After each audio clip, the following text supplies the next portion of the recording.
So the one thing that captivated me the most about Ncazelo and Kube in South Africa is that there is a lot of Nelson Mandela in her.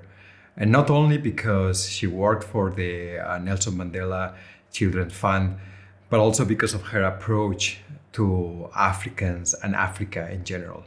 She has the belief that Africa does not necessarily need the support of the foreigners, the support of the international thinking, and she's a great supporter of Africans helping Africans. So the first thing that she said to me is that everything that she had learned as a therapist in Australia and in England and elsewhere, she had to reconfigure it. She had to recycle it enormously so that it could be adapted to the African context.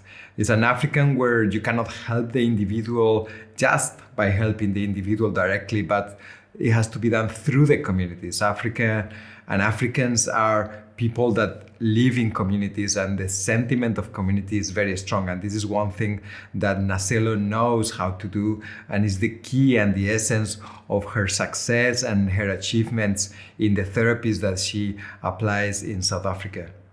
The other thing that I also found extraordinary in Ncazelo is not only her wonderful sense of humor, but also her humility. I spent a wonderful week with her in Pretoria at her place with her lovely family.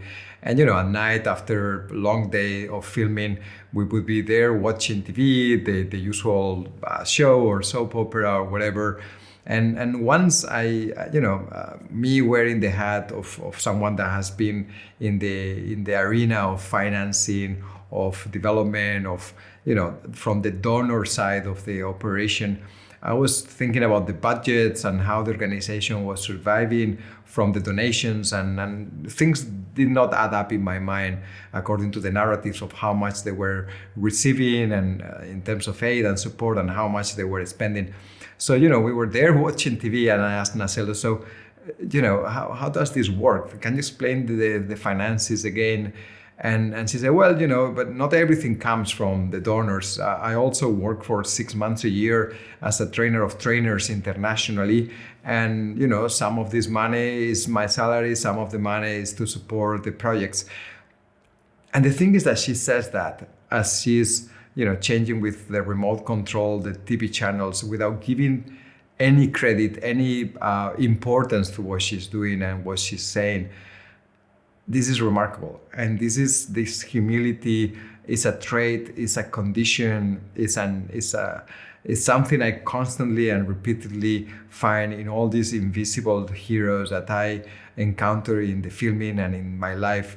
And it's really transformational. It's really educational and inspirational at the same time.